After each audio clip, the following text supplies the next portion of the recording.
I am Junior, 25 years old, and I still remember the exact moment my family betrayed me. After a weekend away, I walked into my childhood home to find my room completely gutted. My sister was sleeping peacefully in what used to be my bed. When I asked my mother what was happening, she looked me dead in the eyes and said, "We voted. You're out." I turned around, keys in hand, and walked away without a word.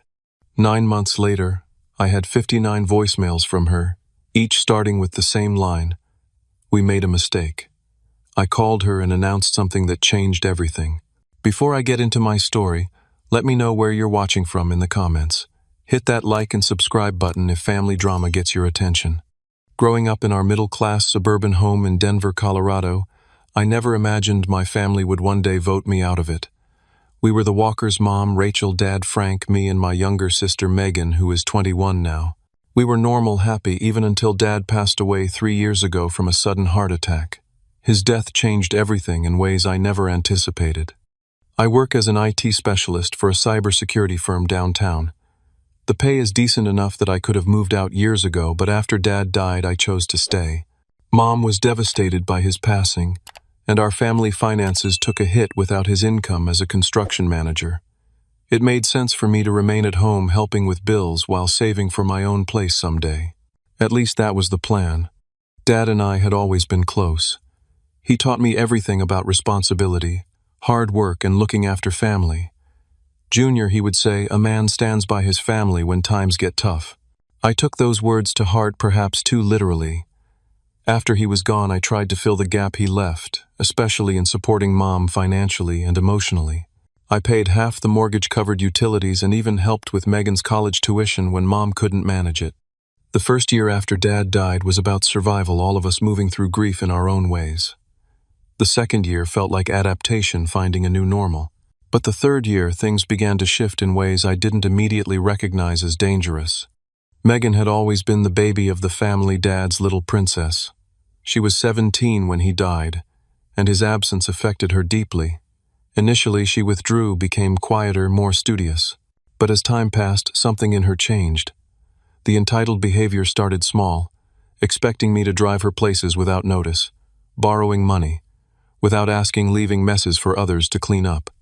Mom excused it all. "She's still processing her grief," she would say. "Just be patient with her." By the time Megan turned 21, patience was wearing thin. She had dropped to part-time status at college, spending more time shopping and partying than studying. Yet Mom continued defending her, and increasingly they formed an alliance of sorts, often whispering together, going quiet when I entered rooms. A week before everything fell apart, I overheard a conversation that should have been my warning. I was coming up from the basement after fixing the water heater when I heard them in the kitchen. "I just don't understand why he gets to have the biggest bedroom when he barely pays anything to live here," Megan was saying. This was a complete lie, as I paid far more than my share. "Well, it was his room growing up," Mom replied, but her voice lacked conviction. "So what, I'm growing up too? And my friends can't even stay over because my room is so small. He doesn't even appreciate it. All he does is work and judge us." There was a long pause before Mom sighed. "Maybe you're right. Maybe it's time we rethink the arrangements around here." I should have confronted them, then cleared the air, defended myself. Instead, I quietly backed down the stairs and pretended I hadn't heard. Conflict avoidance was a trait I inherited from Dad. "Choose your battles," he always said. I chose wrong. That Friday, I left for a weekend IT security conference in Chicago. It was an important opportunity for networking and professional development. Before leaving, I cleaned my room thoroughly, did all my laundry, even left a note for Mom with my conference schedule and the hotel information.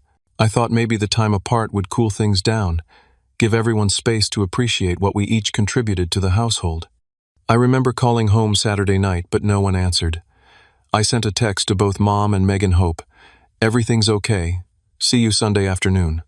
Megan replied with a thumbs-up emoji. Mom sent back, "Drive safe."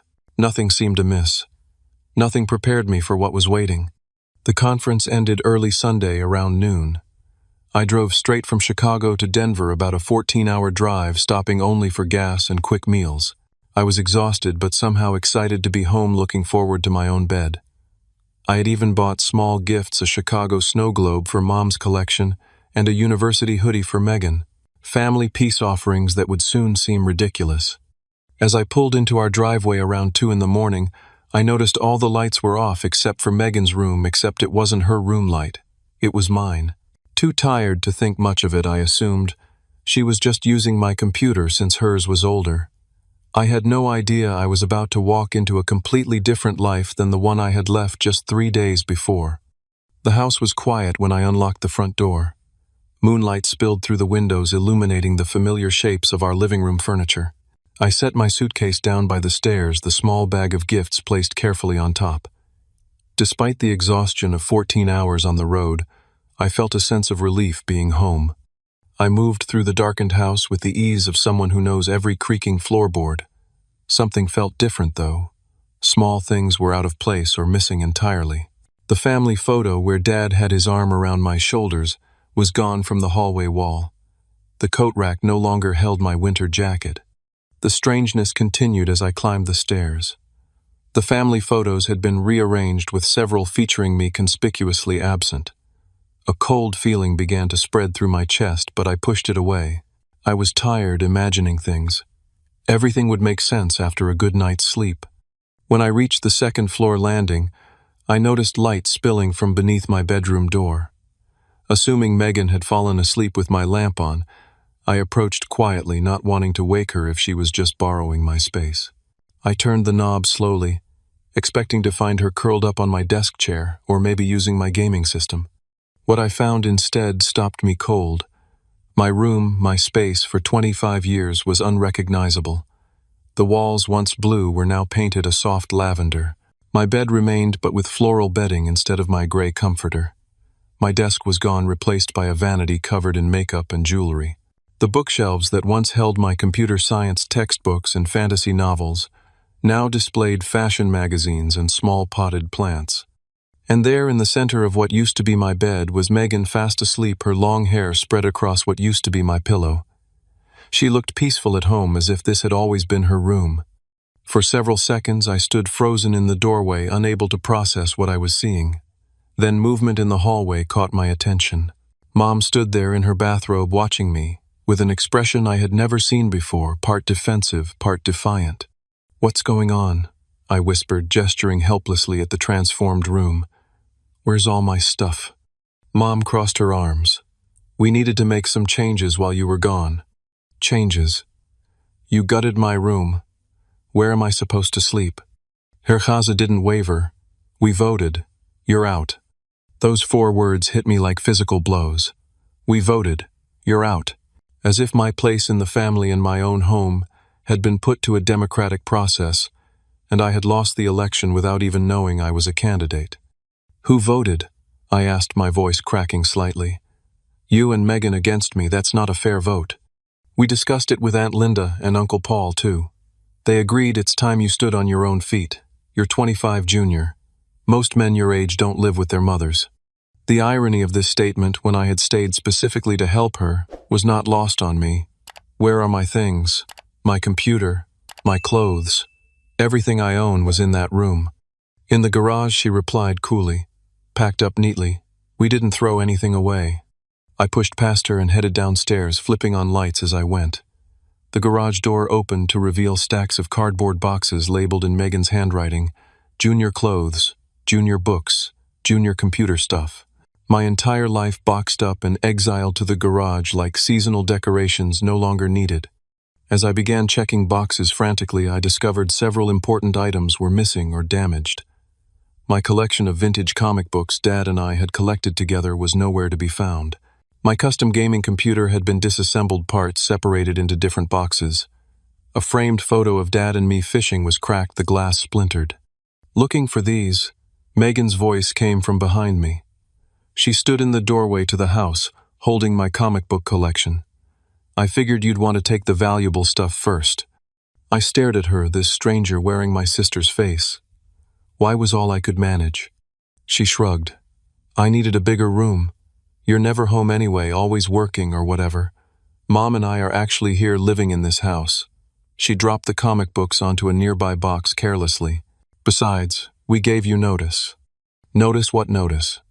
She gestured toward a small envelope tucked into one of the boxes. I opened it to find a formal eviction notice dated 2 weeks prior, giving me 30 days to vacate. But I had never seen this before. It had been backdated to make their actions appear legal. "This is the first I'm seeing this," I said, waving the paper. "You can't backdate an eviction notice and pretend you gave me warning." Mom appeared behind Megan. "We sent it to your email. Check your spam folder."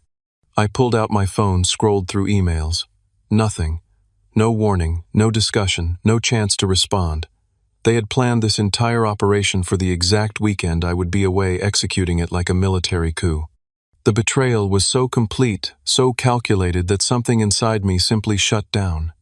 I had two choices: explode in rage or walk away with dignity. Dad's voice echoed in my head. "Son, never let anger make your decisions for you." I stood up straight, looked both of them in the eye, and said, "I understand. Give me an hour to pack what I can fit in my car." They seemed surprised by my calm response. Perhaps they had expected yelling, pleading, negotiation. Instead, I methodically began sorting through boxes, selecting essentials: clothes for work, toiletries, important documents, my disassembled computer, and the few family photos I could find that hadn't been removed or damaged. Mom and Megan watched for a few minutes, then retreated back into the house. I heard them whispering but couldn't make out the words. It didn't matter. Whatever justifications they were crafting for themselves couldn't change what they had done. In 45 minutes, I had packed my car to capacity. There was so much I had to leave behind: furniture, books, mementos from childhood, but material things suddenly seemed less important than escaping with my self-respect intact. I took one last look at the house I had grown up in, where Dad and I had tossed footballs in the backyard, where he had taught me to change oil in the driveway, where we had built my first computer together at the kitchen table. Now it felt as foreign as a stranger's home. I placed my house keys on the kitchen counter. Neither Mom nor Megan came to say goodbye. I turned around and walked out the front door without another word, closing it quietly behind me. As I started my car and backed out of the driveway for the last time, I realized I had left the Chicago gifts on my suitcase by the stairs. Let them find them later, I thought. Let them wonder if things could have been different. It was nearly 4 in the morning when I pulled away from the only home I had ever known, with no destination in mind and nowhere to go. The first week after being evicted from my family home exists in my memory as a blur of parking lots, fast food restrooms, and the uncomfortable reclined driver's seat of my Honda Civic. I had enough money saved for a motel, but some stubborn part of me refused to acknowledge my situation as real. Spending money on temporary housing felt like admitting this wasn't just a terrible misunderstanding that would soon be resolved. During days, I went to work as usual, showering at the gym near my office before my shifts. At night, I parked in different Walmart lots, following advice I found online about places where overnight parking was tolerated. I ate drive-through meals, charged my phone at work, and washed clothes at laundromats. I told no one what had happened, manufacturing excuses when coworkers asked why I looked tired or wore the same shirt twice in 1 week. By day 5, the reality of my situation had settled in like a physical weight. I sat in my car outside work, staring at my reflection in the rearview mirror, and finally allowed myself to cry. Not just for the loss of my home, but for the family I thought I had. The tears came violently, shaking my entire body, lasting until I had nothing left inside. Thomas, a coworker I had trained when he joined the company 6 months earlier, found me like that. He had been heading to his car when he spotted me, and concerned knocked on my window. I considered ignoring him, but in that moment of complete vulnerability, human connection felt like a lifeline. "Junior, you okay, man?" His face was pinched with genuine worry as I rolled down the window. I opened my mouth to offer some plausible explanation, but what came out instead was the unvarnished truth. My family kicked me out while I was at the conference. I've been living in my car. Thomas didn't hesitate. "Pack your stuff. You're staying with me tonight." His studio apartment was small but tidy. He insisted I take the bed while he slept on an air mattress. "Just until you figure things out," he said, waving away my protests. "My cousin stayed with me for 3 months when he got divorced. This is what people do for each other." That first night in a real bed after a week in my car, I slept for 12 straight hours. When I woke, Thomas had left for work but had sent a text. "Stay as long as you need. Spare key is in the kitchen drawer." The simple kindness of this relative stranger compared to the callousness of my own family unleashed a new wave of grief. I found myself oscillating between numbness, crushing sadness, and periods of intense anger. How could they discard me so easily, after everything I had done? How could Mom betray me when I had stayed specifically to support her after Dad died? My phone began ringing with calls from Mom within days of my departure. I let them all go to voicemail. The first messages were clipped and businesslike, informing me when I could pick up more of my belongings, asking when I would update my mailing address. No apologies, no explanations, just practical matters. Megan never called, but she posted prolifically on social media. Pictures of her new room upgrade appeared on Instagram, showing off the space that had been mine less than 2 weeks earlier. She had kept my wall-mounted television but replaced nearly everything else. In one photo, she posed on my former bed, captioning it, "Finally got the bedroom I deserve, blessed leveling up."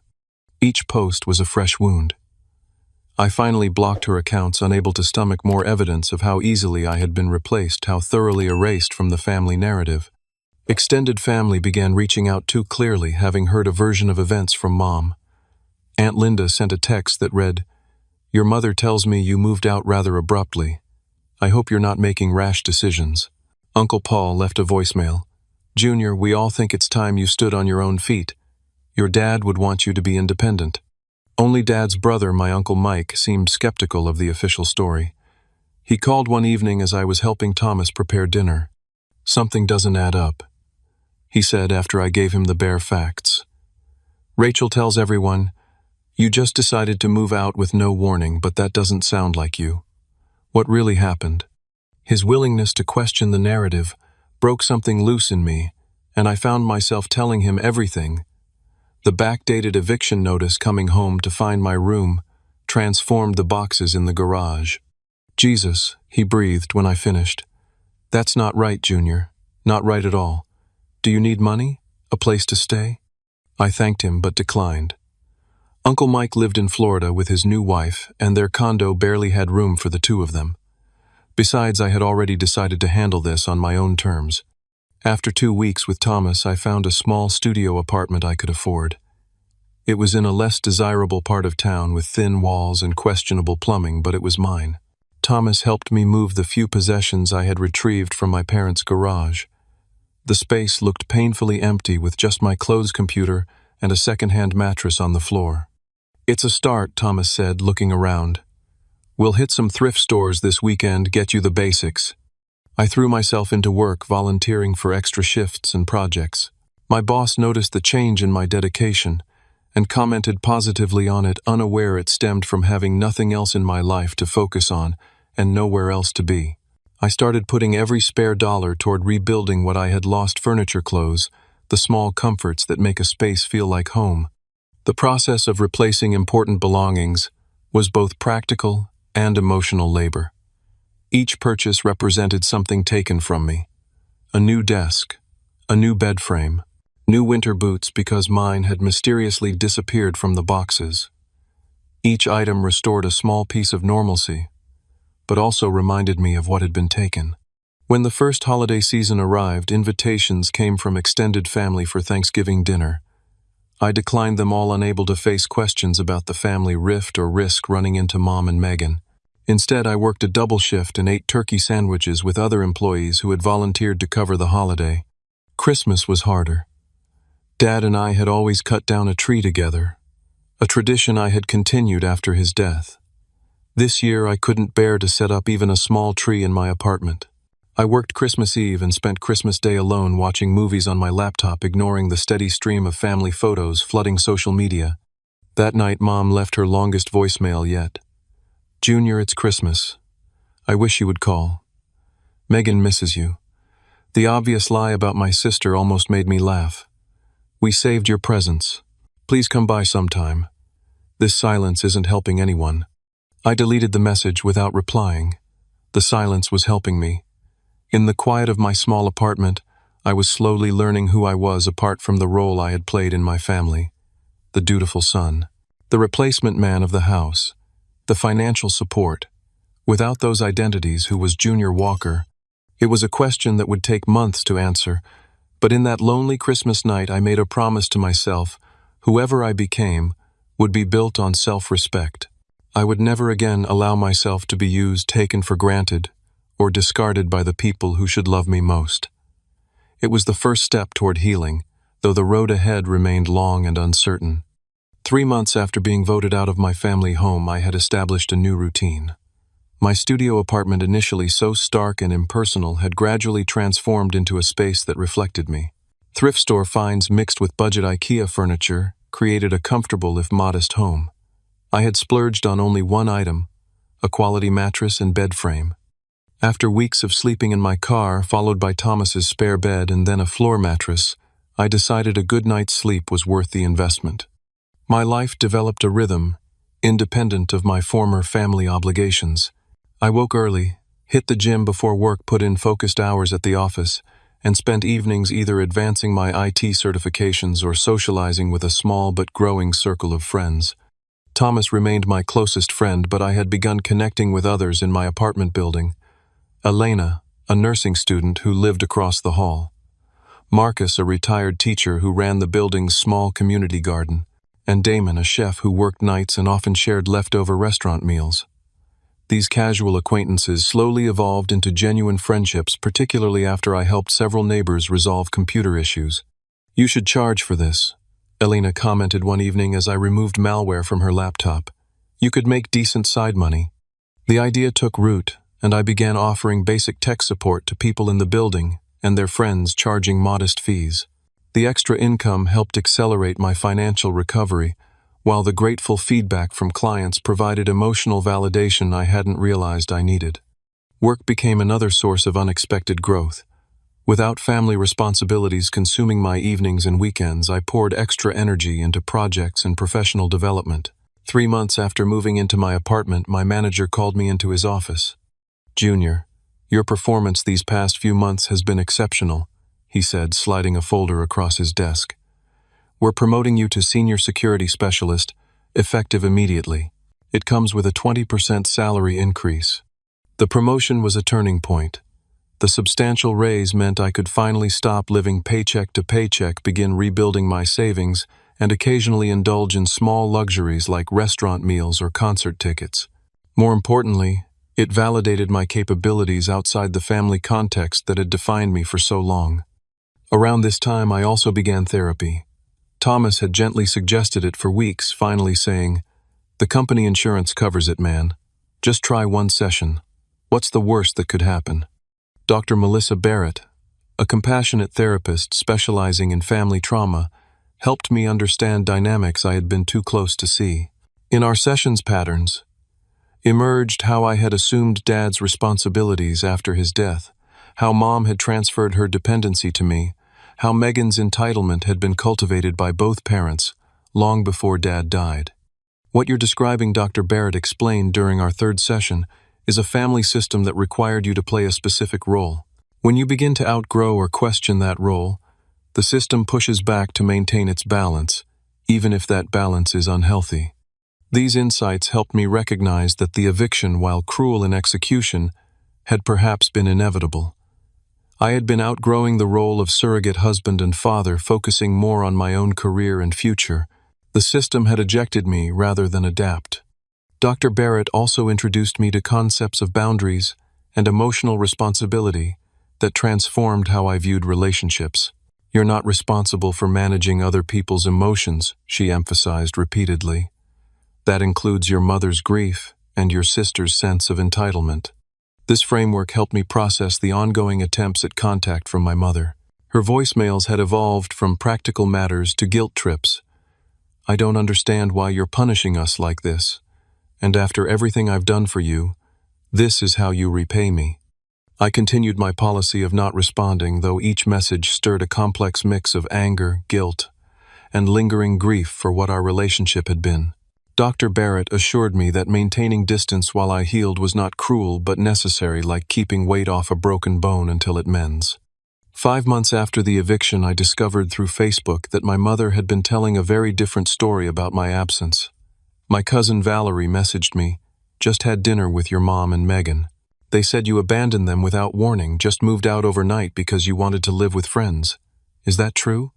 The revelation that my mother had been actively lying hurt, but I chose not to counter with my version. Families are complicated, I replied to Valerie. I'm doing well and focusing on my career right now. This diplomatic response reflected my growing understanding that engaging in a public family dispute would only prolong my pain. I could not control their narrative, but I could control my response to it. A week later, an unexpected encounter shifted my perspective further.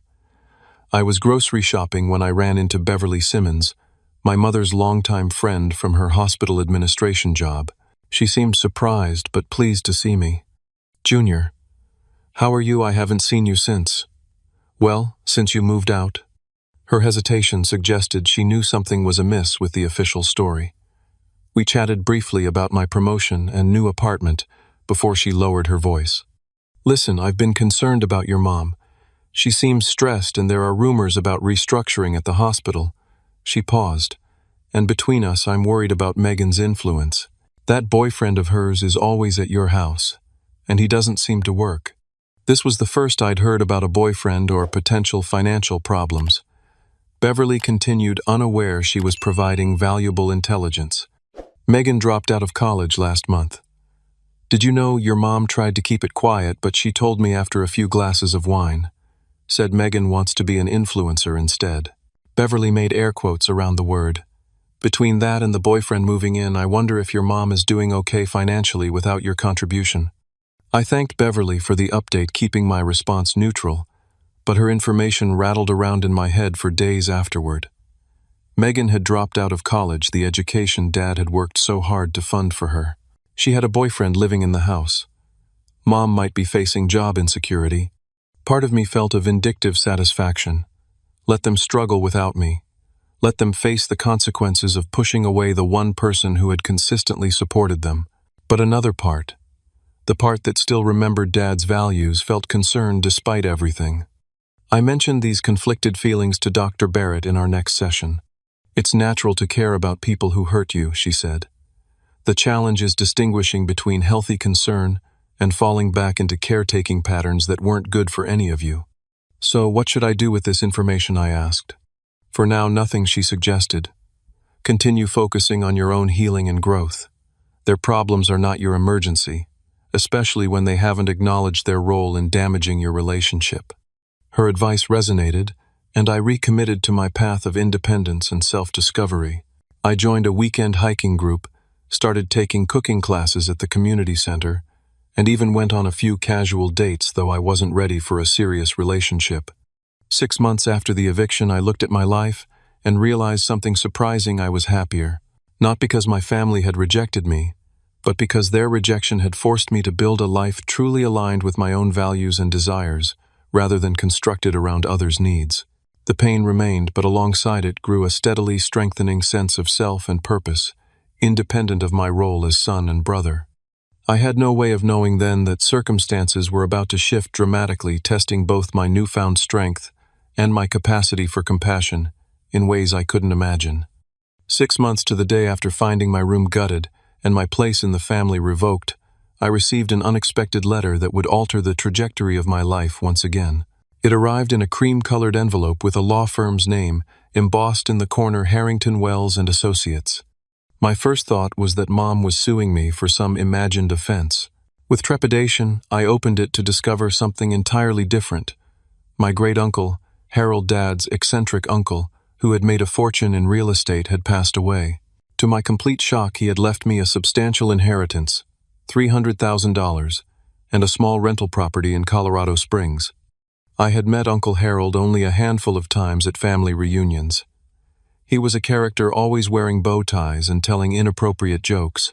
Dad had kept in touch with him, but I had no idea Harold even knew who I was, let alone would include me in his will. The lawyer's letter explained Mr. Harold Walker specifically noted that he was impressed by your work ethic and dedication to family following your father's passing. He believed these qualities should be rewarded. I sat on my second-hand couch letter, trembling in my hands. The inheritance wasn't vast wealth by any measure, but to someone who had been rebuilding from scratch, It represented extraordinary freedom and opportunity. After the initial shock wore off, I made two decisions that would define the next phase of my life. First, I would use part of the inheritance to start the business I had been quietly dreaming about: Walker Security Solutions, specializing in cybersecurity for small businesses who couldn't afford enterprise-level protection. Second, I would maintain complete secrecy about the inheritance. No social media announcements, no lifestyle upgrades visible to extended family. Nothing that would alert my mother or sister to my changed circumstances. This wasn't primarily about keeping the money from them, though I had no intention of bailing them out, but about protecting my peace during this new beginning. Within weeks, I had established Walker Security Solutions as a legitimate LLC, created a professional website, and secured my first 3 clients through connections at work and referrals from Thomas, who enthusiastically supported the venture. I continued my day job while building the business nights and weekends, sleeping less, but energized by the purpose and potential. To my surprise, the business took off quickly. Small businesses were increasingly concerned about cybersecurity but overwhelmed by complex, expensive solutions designed for large corporations. My approach: simplified security packages, with clear explanations and personal service, filled a market gap perfectly.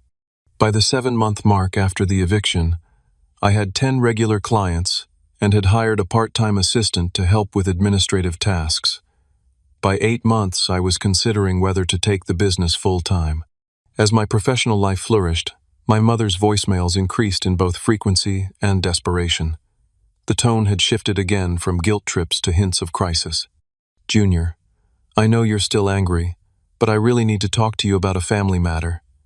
Then, the house needs some repairs I can't afford right now. I'm not asking for money, just advice. And later, please call me back. Things are becoming difficult here." Each message now ended with some variation of, "We made a mistake. I made a mistake." These admissions came without specifics, without real acknowledgement of what they had done or how it had affected me. They felt less like genuine remorse and more like tactical concessions intended to re-engage me as a problem solver and provider. Through mutual friends and family, I began hearing more about their deteriorating situation. My mother had indeed lost her job in a hospital restructuring.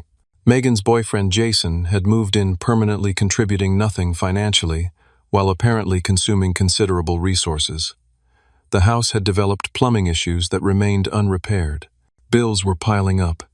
I listened to these reports with a mixture of emotions: concern for my mother, frustration at the predictable consequences of choices made, and if I'm honest, a small sense of satisfaction that the family system was failing without my one stabilizing presence. 8 months after the eviction, a particularly troubling voicemail arrived. "Junior, I know you don't want to talk to me, but we're 3 months behind on the mortgage. The bank is sending letters about foreclosure. I don't know what to do. We made a mistake. Please help us." That night, I discussed the situation with Dr. Barrett in an emergency therapy session. "What are you feeling when you consider helping them?" she asked after I played the voicemail for her. "Conflicted," I admitted. "Part of me wants to help because that's who Dad raised me to be. But another part is afraid of being pulled back into the same dysfunctional patterns. And honestly, there's also anger that they only want me back now that they need something." "Those are all valid feelings," she assured me. "The question isn't whether you should help, that's entirely your choice, but how you might help without compromising your boundaries or well-being." This framing shifted my perspective. Perhaps there was a way to offer assistance without sacrificing the healthy independence I had built. That weekend, I made a decision that would have seemed unthinkable months earlier. I contacted a financial advisor to discuss using some of my inheritance to purchase my family's mortgage from the bank. It wasn't a gift or a bailout. I would become their lender with legal protections for myself and conditions they would need to meet. The process took 2 weeks to arrange. During that time, my mother's voicemails reached a peak of 59 messages, each beginning with some variation of 12. We made a mistake, before detailing another aspect of their financial crisis. I saved each one without responding, a digital record of the reversal in our positions. Meanwhile, I continued growing my business, now up to 15 clients, and considering hiring another technical specialist. I had moved to a larger 1-bedroom apartment in a better neighborhood, bought my first new car, and even started dating someone seriously. Alexandra, a graphic designer I met through a client who understood my family situation and supported my cautious approach to reconnection. "Whatever you decide about your family," she told me one evening as we discussed the mortgage plan, "I'm with you. Just make sure you're doing it for the right reasons, not out of obligation or guilt." 9 months to the day after finding my room gutted and my sister sleeping in my bed, I finally called my mother back. The phone rang 5 times before she answered, her voice small and uncertain. "Junior, is that really you?" "It's me, Mom." What followed was a conversation that flowed through tears, halting explanations, and desperate apologies. She described their financial collapse, the job loss, Megan's withdrawal from college, mounting debts, the boyfriend who ate their food but contributed nothing. "We're going to lose the house," she concluded, sobbing. "Your father's house. I've ruined everything." I listened without interrupting, allowing her to empty out months of accumulated fear and regret. When she finally quieted, I spoke the words I had carefully prepared. "I bought your mortgage from the bank yesterday." Silence on the line then. "What? How could you possibly? What does that mean?" "It means I'm now your lender. You won't lose the house to foreclosure." I paused to let that sink in, "but I have conditions." I could almost hear her mental calculations, weighing relief against wariness of what I might demand. "What conditions?" "3 things.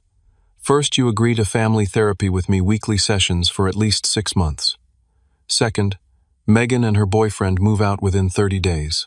Third, I help you find a new job using my business connections, and you accept whatever reasonable position we find." "But where would Megan go? She doesn't have money for her own place." "That's not my problem to solve," I replied, my voice firm but not unkind. "She's 22 years old. She made her choices. Jason has family in Denver, or they can figure something out together. My conditions aren't negotiable." Another long pause before she asked, "And if I agree to everything, what happens with the mortgage?" "You'll make affordable monthly payments directly to me. Once you're financially stable again, we can discuss transferring the mortgage back to a bank. This isn't about owning you, Mom. It's about helping while ensuring I'm not taken advantage of again." She began crying once more, but these tears sounded different, a release of tension rather than an escalation of distress. "We really did make a terrible mistake, Junior. I let Megan manipulate me after your father died. I was so lost without him, and she filled the void with constant attention, constant validation. I chose wrong, and I've regretted it every day since you left." It was the first genuine acknowledgement I had heard from her, the first, that didn't feel like manipulation or a means to an end. Something small and tender unfurled in my chest. Not forgiveness exactly, not yet, but its distant precursor. "I know, Mom," I said quietly. "We all made mistakes. Now we have a chance to do better." As we ended the call with arrangements to meet in person, I felt neither triumph nor anxiety, but a calm certainty that whatever happened next, I was approaching it from a position of strength, clarity, and self-respect that would have been impossible 9 months earlier. The family that had voted me out would not be the same family I cautiously allowed back into my life. The difference was not just in our circumstances, but in who I had become during our separation, someone whose value and boundaries were no longer negotiable regardless of blood ties or shared history. Our first face-to-face meeting after 9 months of separation took place at a neutral location, a quiet coffee shop, halfway between my new apartment and my childhood home. I arrived early, choosing a corner table that offered both privacy and a clear view of the entrance. As I waited, I rehearsed the points I needed to make, the boundaries I needed to maintain, just as Dr. Barrett and I had practiced in our preparatory session. When Mom walked through the door, I almost didn't recognize her.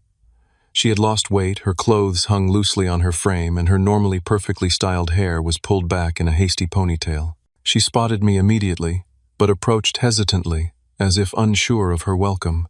"Junior," she said, her voice catching. She made an aborted gesture toward a hug, then stopped herself, reading my body language correctly. Instead, she slid into the seat opposite me. "Thank you for meeting me." "Thank you for coming," I replied, formally pushing a coffee I had ordered for her across the table. "Hazelnut latte, extra shot, just how you like it." The small gesture, remembering her coffee preference, brought tears to her eyes. You remembered. Mom, I was gone 9 months, not 9 years. I remember everything. Those words hung between us, carrying the weight of all that had transpired. I remembered the good her nursing me through childhood illnesses, cheering at my high school graduation, her fierce love for our family. But I also remembered waking up in my car the first night after the eviction, realizing I had nowhere to go, the betrayal still fresh and raw. She nodded, understanding the dual meaning. I deserve that. I deserve your anger. This isn't about punishment, I clarified. It's about rebuilding on honest foundations. I need to know you understand what happened and why it can never happen again. What followed was the most brutally honest conversation we had ever shared. Mom described the months after Dad died, her depression, her fear of being alone, her growing dependence on Megan's constant presence and validation. Megan, sensing this vulnerability, had gradually positioned herself as the primary relationship in Mom's life, subtly undermining my contributions and painting my increasing focus on work as abandonment. She would say things like, "Junior doesn't really want to be here, he's just staying out of obligation," or, "He resents supporting us. At first I defended you, but over time," she looked down at her untouched coffee. "Over time I started to believe her version, because it was easier than facing my own fears of being truly alone." "And the room, the eviction, that was Megan's idea too?" I asked, though I already knew the answer. Mom's face flushed with shame. She suggested it initially, yes. Said you were never home anyway, that she deserved the bigger room, that you could afford your own place. But I agreed to it, Junior. I let it happen. I helped plan it for when you were away. She met my eyes directly. I can blame Megan for many things, but not for my own choices. I failed you as a mother. Her accountability was unexpected and disarming. I had prepared for defensiveness, for partial admissions of guilt, for attempts to share blame. This complete ownership of her actions left me momentarily without a script. "Why now?" I finally asked. "Why the sudden insight after 9 months? Is it just because you need financial help?" Her flinch told me the question had struck home. I would be lying if I said our situation hasn't forced me to reevaluate everything, but the regret started almost immediately. The house felt wrong without you. Your empty room, even after Megan took it over, was a constant reminder. I kept expecting to hear your key in the lock, your voice calling out that you were home. She wiped at her eyes. I just didn't know how to reach out, how to apologize for something so unforgivable. And then, as things got worse financially, it became even harder because any apology would seem self-serving. I nodded, understanding the paradox. "And Megan, where does she stand in all this?" Mom's expression tightened. "She's angry. About everything. About the conditions you've set, about me agreeing to therapy, about the possibility of her having to move out. She and Jason had a huge fight when I told them. He left yesterday, said he was going to stay with his brother until they figure things out." "And what do you think about my conditions?" I asked carefully. "They're fair," she said, without hesitation. "More than fair, considering. The therapy scares me. I'm afraid of what might come out of facing all the ways I've failed, but I know we need it." She paused. "As for Megan moving out, that will be hard. She doesn't have much savings, and without Jason contributing," she stopped herself. "But that's not your problem to solve, like you said. She's an adult. She made her choices." Hearing my own words repeated back to me confirmed that Mom had truly listened during our phone conversation. It was a small but significant indicator of her willingness to change. We spent the next hour discussing practical matters, the mortgage payments she would make to me, potential job opportunities through my business network, the logistics of family therapy. Throughout the conversation, I maintained a careful, emotional distance. Cordial, but not warm. Helpful, but not over-involved. Dr. Barrett had emphasized the importance of this stance: support, without enmeshment, assistance, without rescuing. As our meeting drew to a close, Mom asked the question I had been expecting. "Will you come to the house, just to see it, maybe talk to Megan?" "Not yet," I replied honestly. "I'm not ready to be in that space again, and I don't think a conversation with Megan would be productive right now." She accepted this without argument, another small sign of respect for my boundaries. We agreed to meet again the following week, this time, With the family therapist, I had selected Dr. Lydia Cohen, who specialized in family estrangement and reconciliation. Our first therapy session was as difficult as expected. Megan refused to attend, so it was just Mom and me in Dr. Cohen's warmly lit office. The initial session focused on establishing a timeline of events and identifying key patterns in our family dynamic, particularly how Dad's death had created a vacuum that each of us had tried to fill in different, ultimately conflicting ways. Rachel. Dr. Cohen addressed my mother. It sounds like you transferred many of your emotional needs from your husband to your children after his death, particularly to Junior, in terms of practical support, and to Megan for emotional dote. Validation. Would you say that's accurate? Mom nodded tearfully. I didn't realize I was doing it at the time, but yes, I expected Junior to be the man of the house in all the practical ways, while looking to Megan for the constant companionship Frank used to provide. And Junior, Dr. Cohen, turned to me. You tried to fulfill that role out of love and obligation, but it came at a cost to your own development and independence. Yes, I agreed. I thought I was doing what Dad would have wanted, but I was enabling unhealthy patterns for all of us. These insights, while painful, created a framework for understanding what had gone wrong and how we might rebuild differently. We established a weekly therapy schedule and set initial goals focused on healthy communication and boundary setting. Meanwhile, true to my word, I leveraged my business contacts to help Mom find employment. A client of Walker Security Solutions needed an office manager with healthcare administrative experience, a perfect match for Mom's background. After a successful interview, she was offered the position with a salary that, while lower than her hospital administration role, would allow her to cover basic expenses once she adjusted her lifestyle. 2 weeks after our coffee shop meeting, Megan finally contacted me not with an apology, but with a furious text message. Congratulations on destroying what's left of our family. Mom's making me move out because of your ultimatum. Where am I supposed to go?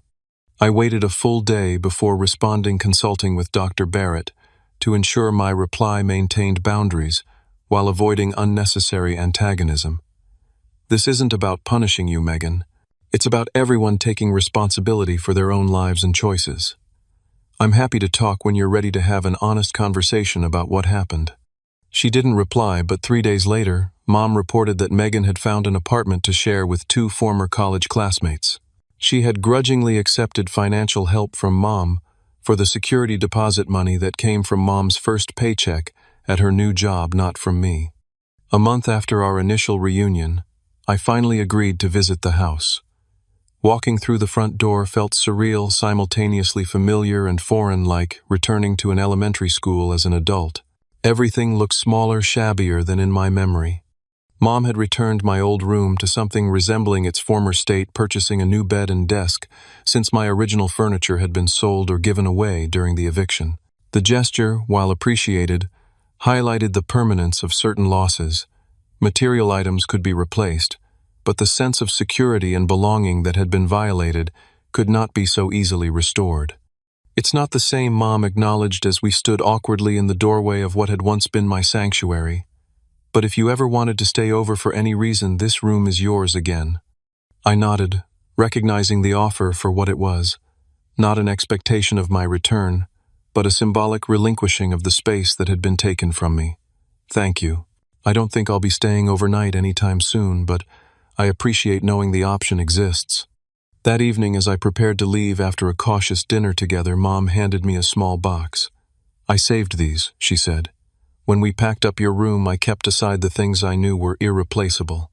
Inside were my father's watch, the fishing lures we had made together, and a handful of photographs I had assumed were lost forever. The simple act of preservation, evidence that some part of her had known even then that what they were doing was wrong, moved me more than any apology could have. Thank you, I said, my voice thick with unexpected emotion. This means a lot. As I drove back to my apartment that night, I realized that while the wounds of betrayal might never fully heal, they had begun to scar over. The acute pain had subsided, replaced by a more manageable ache and surprisingly small tendrils of hope for a different kind of relationship moving forward. One built on mutual respect, rather than dependency on choice, rather than Obligation. The path ahead remained uncertain, particularly regarding Megan, who continued to resist therapy and direct communication.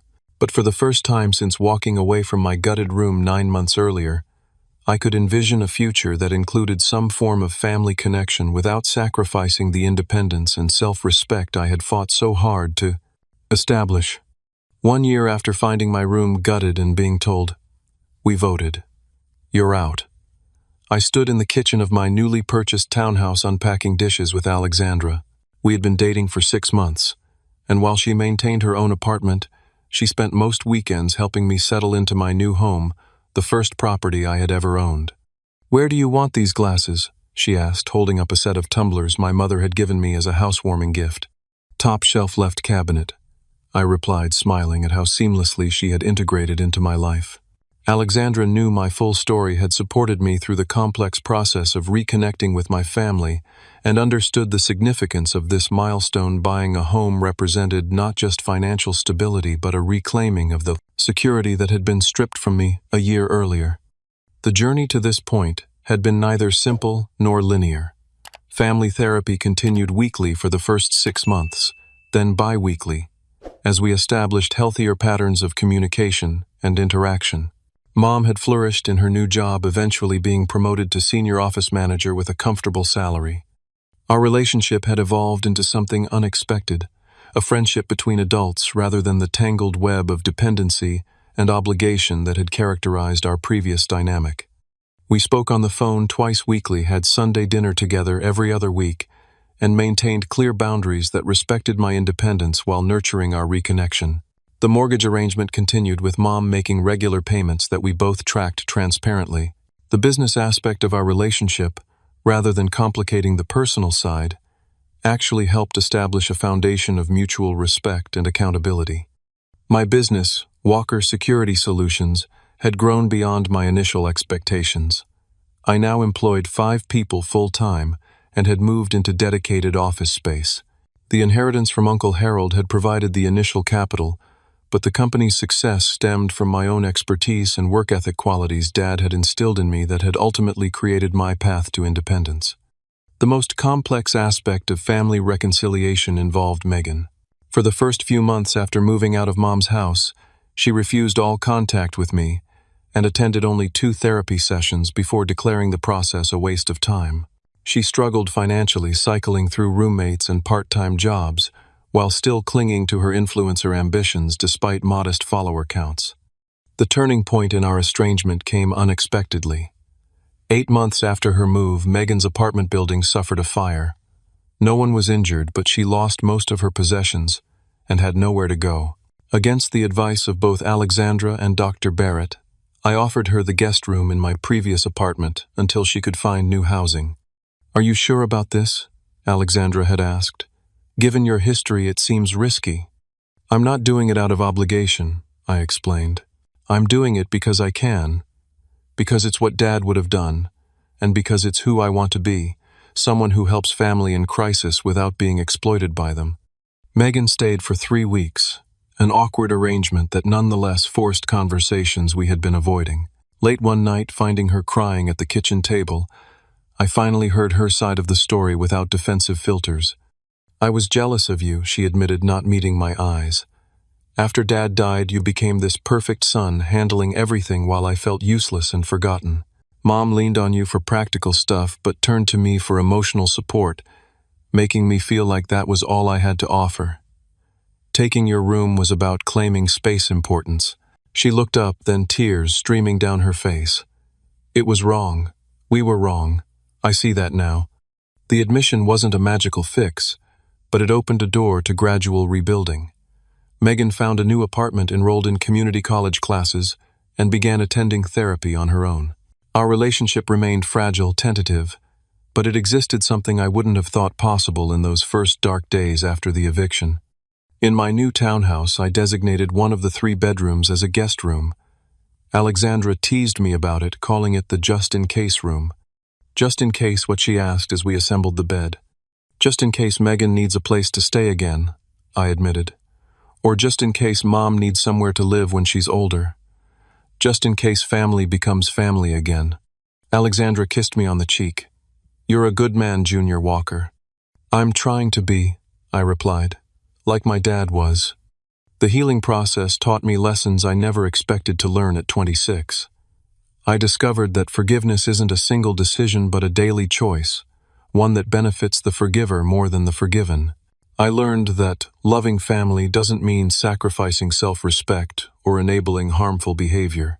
Most importantly, I realized that the true measure of strength isn't how much you can endure but knowing when to walk away and when to offer second chances. Dr. Barrett helped me see that the betrayal, painful as it was, had accelerated my journey toward authentic adulthood.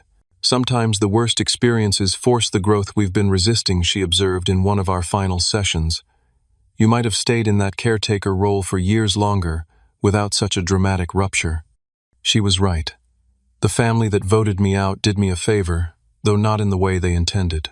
They freed me to discover who Junior Walker was beyond his family role, beyond his obligations, beyond the narrow identity of the responsible son.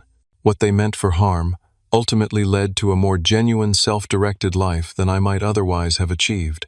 Dad would have been proud, I think. Not of how I was cast out, nor of how Mom and Megan behaved, but of how I responded with dignity, resilience, and eventually measured compassion. He always said character is revealed in crisis. I hope the character I revealed would have met with his approval. 1 year after that devastating homecoming, I was no longer defined by what had been taken from me, but by what I had built in its aftermath: a successful business, a loving relationship, a new home, and yes, even a cautiously reconstructed family connection built on choice rather than obligation. The room that had been gutted was replaced by rooms of my own creation. The belongings that had been boxed up and exiled to the garage were replaced by possessions that reflected my true self rather than my family role. The security that had been violated was rebuilt on a foundation of self-knowledge and hard-won wisdom. I still have all 59 voicemails saved in a folder on my phone.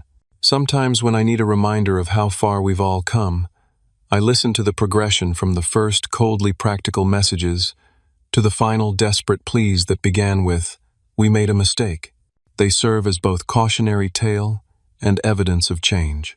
Family, I've learned, is not just about blood or shared history.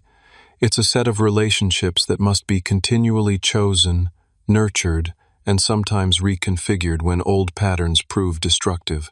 The family I have now: Mom, in a healthier role; Megan working toward maturity; Alexandra as chosen family friends who showed up when blood relatives failed, is stronger precisely because it has been tested, broken, and mindfully rebuilt. For those of you watching who might be facing your own family betrayals or difficult choices about relationships that cause more pain than joy, I offer this hard-won wisdom: sometimes walking away is the most loving choice you can make. Loving toward yourself, and ultimately toward those who need to face the consequences of their actions. But I also believe in the possibility of redemption and rebuilding when genuine remorse meets genuine forgiveness. What has your experience been with family rifts and reconciliation? Have you ever had to walk away from toxic family dynamics? Did you eventually reconnect, or was permanent separation to the healthier choice? Share your stories in the comments below. If this resonated with you, please like and subscribe to hear more stories of resilience and rebuilding after betrayal.